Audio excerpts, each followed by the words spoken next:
Shalom lekulam and welcome back to another Che Languages video. My name is Yair and today we're revisiting my favorite group of languages, the Semitic languages. Not long ago I made a second part to my Forgotten Semitic Languages video series, so today I intend to continue it by discussing another 3 lesser known Semitic languages. As you should all know by now, the Semitic languages are a branch of the greater Afro-Asiatic language family, and this map shows the historical distribution of the Semitic languages in relation with the modern status of them, i.e. whether they are still spoken or extinct. Everybody knows about Hebrew, Arabic, Aramaic, and sometimes Amharic and Tigrinya, but there are many more Semitic languages that don't get enough attention. So, without any further delay, let's get on with the video. Yalla, mathalim. The first language on this list is from perhaps the most underappreciated subgroup of Semitic languages, that being Ethio-Semitic. The language I want to focus on today is Argoba, spoken in some of the central regions of modern Ethiopia in this defined area here. The Argoba people number over 140,000, however, the language has only 44,000 speakers today. It is spread out across the Afar, Amhara, Oromia and Harari regions where it is spoken by disconnected communities. However, the Argoba people are slowly starting to lose their language as it gets replaced by other bigger languages in the region, such as Amharic and Oromo. Speaking of Amharic, Argoba is actually the closest relative of Amharic, although that does not mean that the two languages are mutually intelligible. However, like Amharic, Argoba is written in the Ge'ez script, albeit modified, shown here. That leads us nicely to phonology with the consonant inventory shown here, and the vowels shown here. In terms of consonants, we can see the very typical Semitic pharyngeal sounds, which actually don't occur in Amharic, and Argoba also has the so-called Slavic U, which is overall quite a rare vowel across most languages, never mind Semitic languages. Moving on to grammar, Argoba preserved the case system from Proto-Semitic, as shown here. Additionally, here are the pronouns used in Argoba, with their case conjugation also provided. Like other Semitic languages, Argoba uses a root system in which vowels are added onto the front or end of a word to build further meaning, with this example provided here. What I find amazing about this sample is how it bears similarity to the Hebrew root, which is almost the same, being shin bet resh or sh behra, meaning to break. Finally, I have 2 more samples that I can provide you with, the first being a list of numbers. Again, the similarities with Hebrew, Aramaic and Arabic are shocking, for saying so much of the rest of this language seems very distant. I also have a list of the so-called question words, and it looks as if man for who is identical to modern standard Arabic. Let me know what you think of Argoba in the comments below. However, let's now move on to our next language. The next language we will be talking about brings us back to the modern South Arabian languages, in particular Hobyot, spoken across the border between Yemen and Oman in the region known as Hadramaut historically. This map here shows the position of Hobyots within the modern South Arabian languages today, and as you can see, the Shehri or Jibali language we spoke about in the previous video on Semitic languages borders Hobyot. The only plausible figure I could find about the number of Hobyot speakers was around 500. But the studies were done quite a while ago between 1998 to 2010.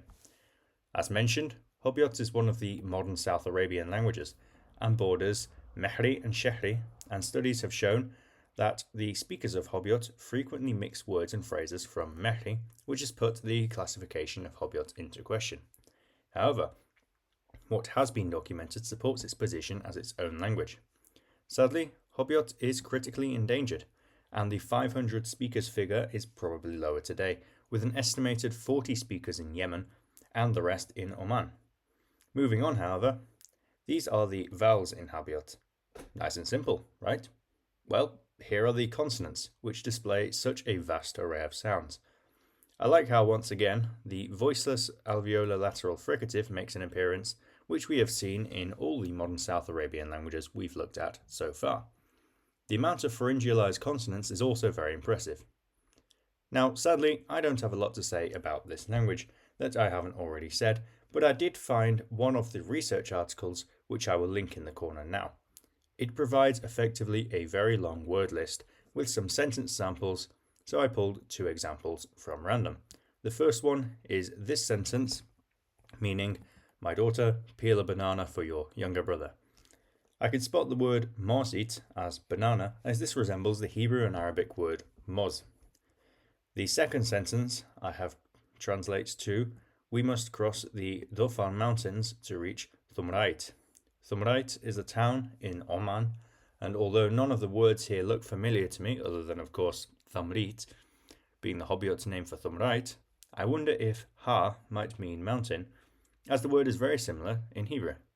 I can't confirm this, however, as the same word appears in our other sentence, so I suspect it serves a grammatical role somehow. However, that's all I have for Hobbit, so let's move on to our final language.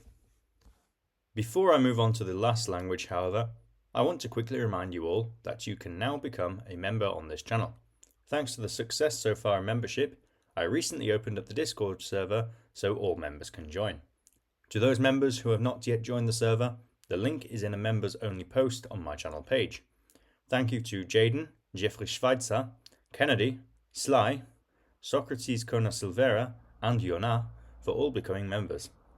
For anyone else interested, the link will be in the corner of the screen. Now, let's get back to the video. The final language we will be discussing today is not too far away from Hobbit or Argoba, roughly halfway between the two. This language is Faifi, which isn't too different from a language I discussed in the last video I made on Semitic languages.